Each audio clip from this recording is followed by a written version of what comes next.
Hi, I'm Clint Stonebreaker, Executive Director of the Insight Program.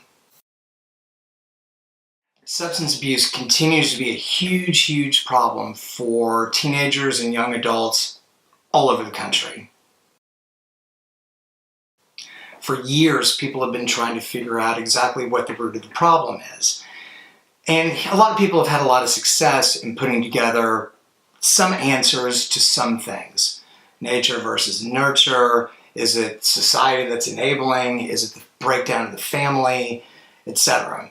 And there are a lot of answers that lie within all of the searching that people have done. But I think it's actually real important once someone becomes concerned about an individual having a substance abuse problem to remember exactly where it is that kids are coming from to begin with. Because for a lot of the big questions, there aren't any simple answers. So let's start with some of the basics. First of all, why do young people get high to begin with? Even though someone that winds up with a serious substance abuse problem generally has other issues that are going on, I think that's obvious to everybody. Rarely is that the motivator for someone to start using. Again, think about it. Think about late junior high, early high school, 7th, 8th, 9th, 10th grade, which is where a lot of young people who have substance abuse problems start to use. Remember what's important at those times. Social acceptance, being cool, making friends.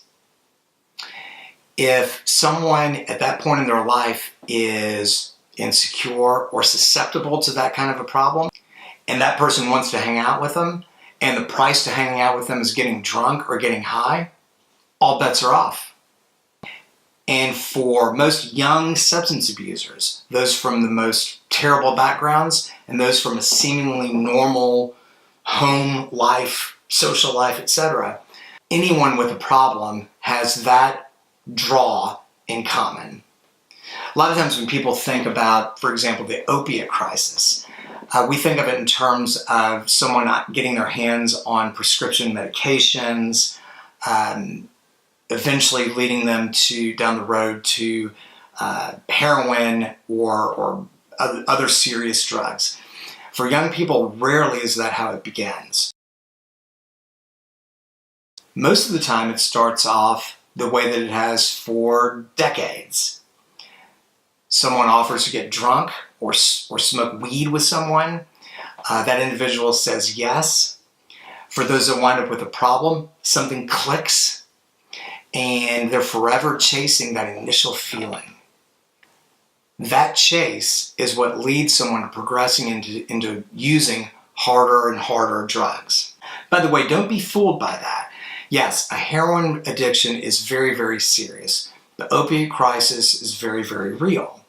But keep in mind that a 14 or a 15 or a 16-year-old abusing any kinds of drugs or alcohol, whether that's marijuana or beer or cocaine or Xanax, are putting themselves in serious jeopardy.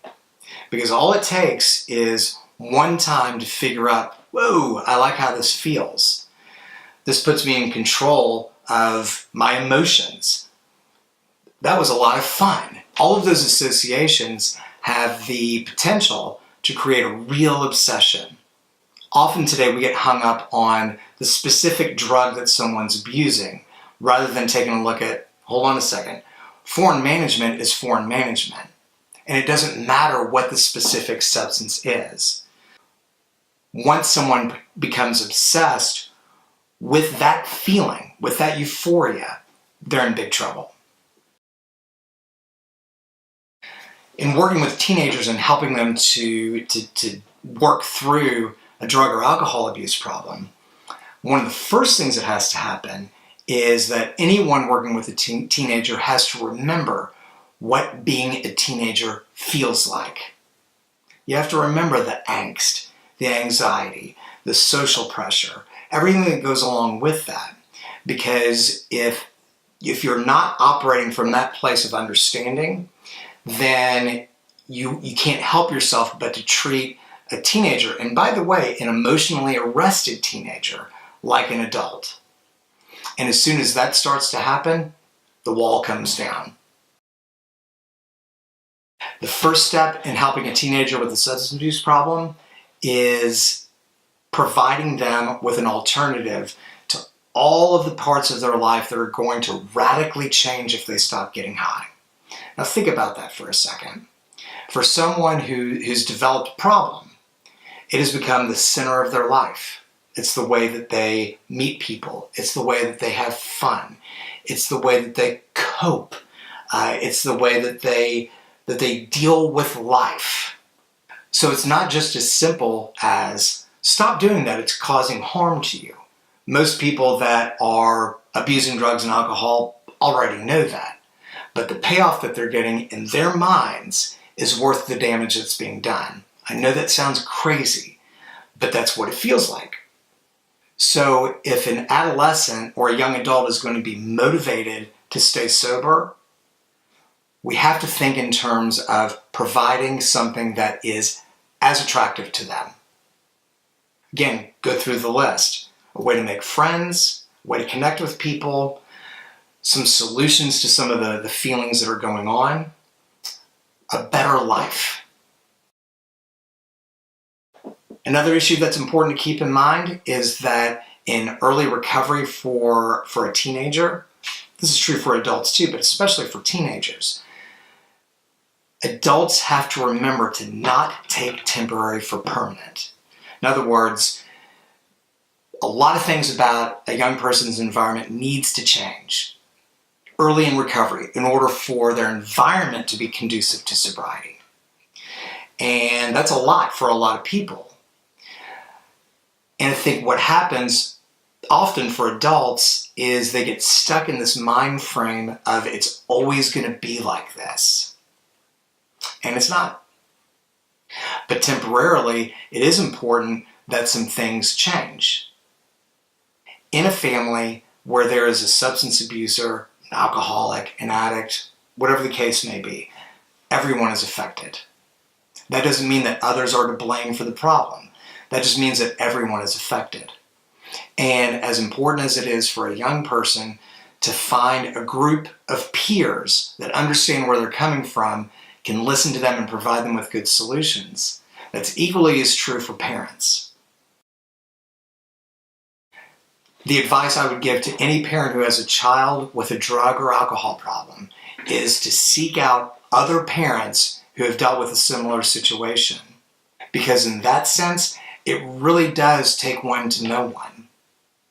Having a child with a drug or alcohol problem brings up a whole level of fear that a lot of people don't necessarily understand. And to have someone available or a group of people available that can provide some solutions to those fears, to those feelings, to that frustration, to that anger, to those resentments is of utmost importance for a family's recovery. We have to keep in mind that the end goal for any family that's been struck by drug and alcohol abuse, end goal is for that family to heal. For the person with a drug or alcohol problem, their role in that's obvious. Stay sober, clean up their messes, etc. For the affected family members, it can be a little bit more complicated than that. But it involves finding a better way to deal with the fear, the anger, the guilt, the resentment, all of those emotions that come up. But if everyone finds a program of recovery for themselves, then that goal of the family healing is attainable and is reachable.